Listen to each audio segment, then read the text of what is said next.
I'm going to answer a question with some options for you. Have you ever thought how difficult it is to get a Rolex watch, but don't really know where else to turn? Here we have a few options for you, all completely different and all a completely different price range for you.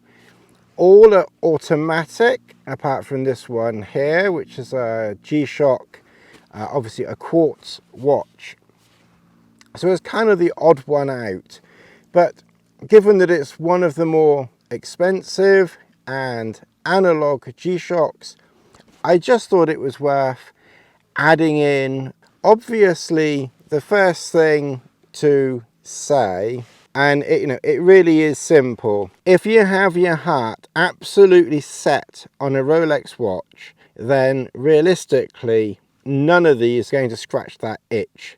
And if you're looking for one Rolex, then, realistically, unfortunately, you're going to have to go grey market and, pay over the odds for this, for a Rolex. Pretty much any Rolex now, you're paying over the odds. There are alternatives. Now, we're going to go in sort of price range differential here for you. The first option, and this might come, as a surprise to you, is this economically priced Timex. Your basic functions on the Timex Waterbury automatic is a day, date, hours, minutes and seconds. There is no screw down crown, so basically when you pull the crown out once, that will change the date, and when you pull it out a second time, that will change the time. And when you need to wind it up, you just wind it up like the old-fashioned days. If you're in the market for an analog watch that is automatic with a reasonably decent power reserve, with a date and maybe a day in the window, then the Timex is not a bad option. This one was around about £200. One thing I will say with all of these, they all have a pretty good history. Obviously, these companies have probably been bought out half a dozen times. Let's overlook stating the obvious. You just want a watch that has some history attached to it. Well, Timex certainly fits that bill with this collection. This particular piece here is part of the Waterbury collection. Now, Waterbury was established in 1873 as the Waterbury Watch Company. It was bought out by Timex some years later, maybe 1944, comments below.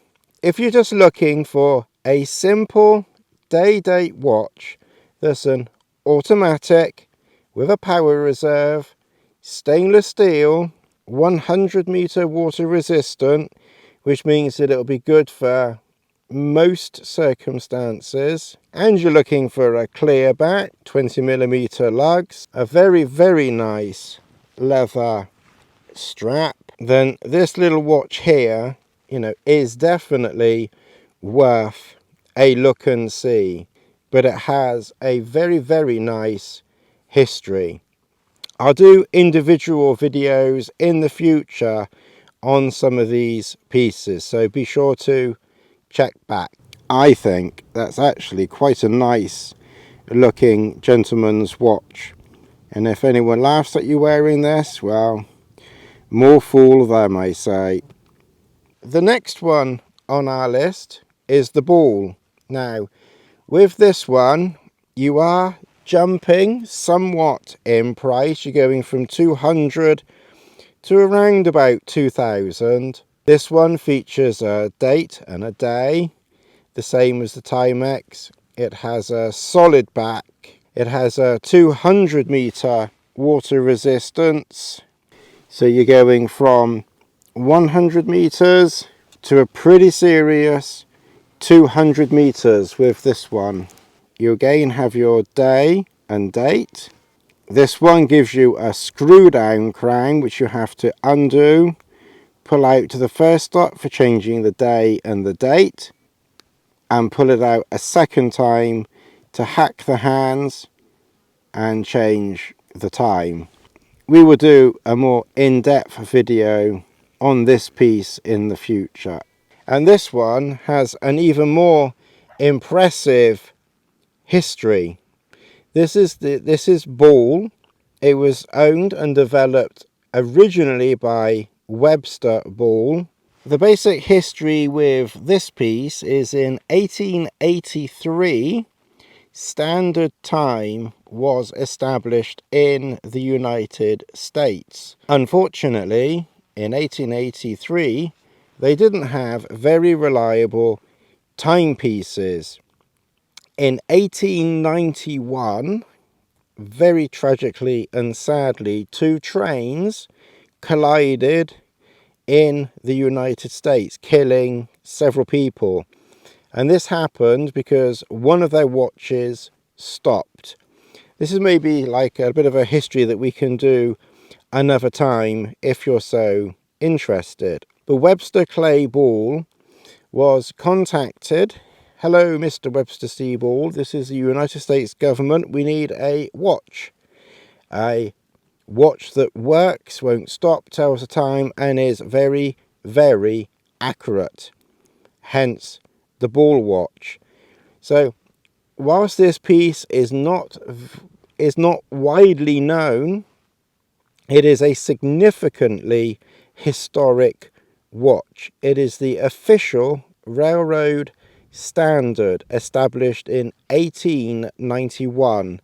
This is a diver. This is the same type of watch with a unidirectional bezel as your Rolex, with a very, very nice blue. This is a limited edition. Ball make many watches. This is inside a brass casing. But if you're looking for something that is automatic, historic, not too expensive, reasonably readily available, then check out Ball watches. This is the Blancpain 50 Fathoms. This is a 300 meter diving watch. It's the same depth as the Rolex 300 meter.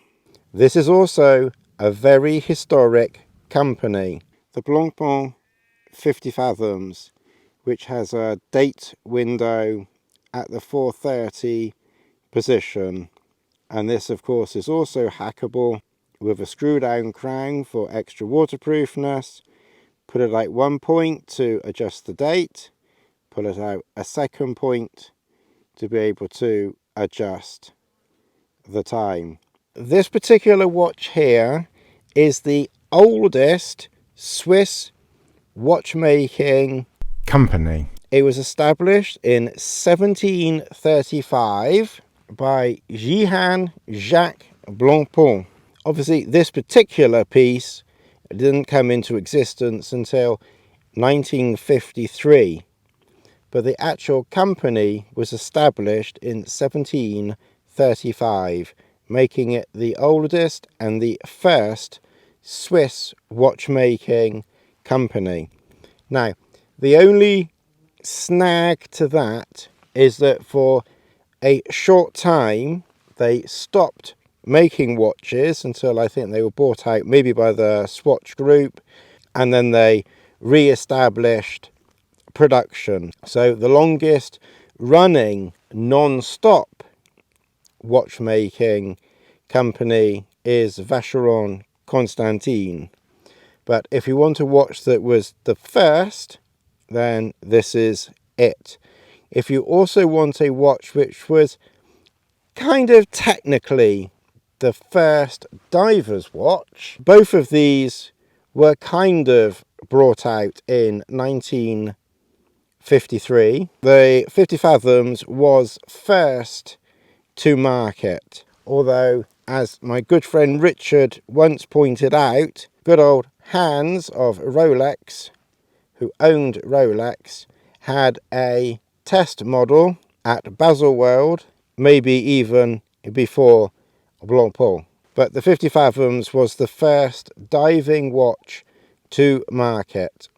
If you're looking for a more expensive diver's watch with a incredible history to it, I'm not going to tell you how much this one is, you can look it up, but it's significantly more expensive than all of them here, then the Blancpain 50 Fathoms is most definitely worth your while, and will still be cheaper than that Rolex on the grey market, just to give you an indication. The Blancpain 50 Fathoms has the 1315 caliber movement, which is an absolute workhorse, so will not let you down. If you want something, you know, completely different, I'm just going to check this in as a sort of a, you know, an outside, offside, backside as it were, watch option.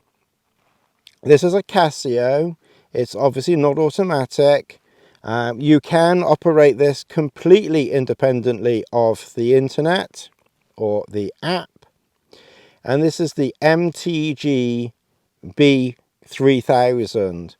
So this is an analog watch. I think G-Shock was established in the 1980s. And this is actually, you know, a very, very nice piece.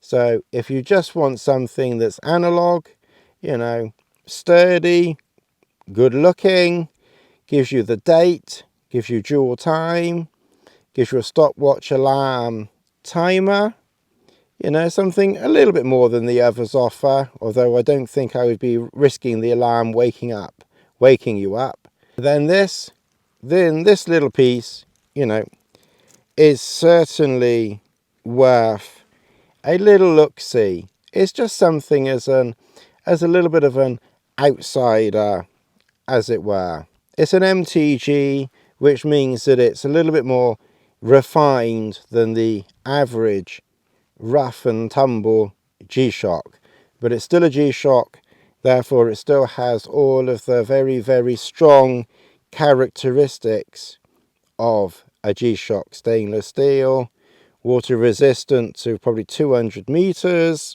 you get a light, and, you know, various other functions like that. So, and of course, if you absolutely insist on your Rolex, then of course you have the Rolex Submariner.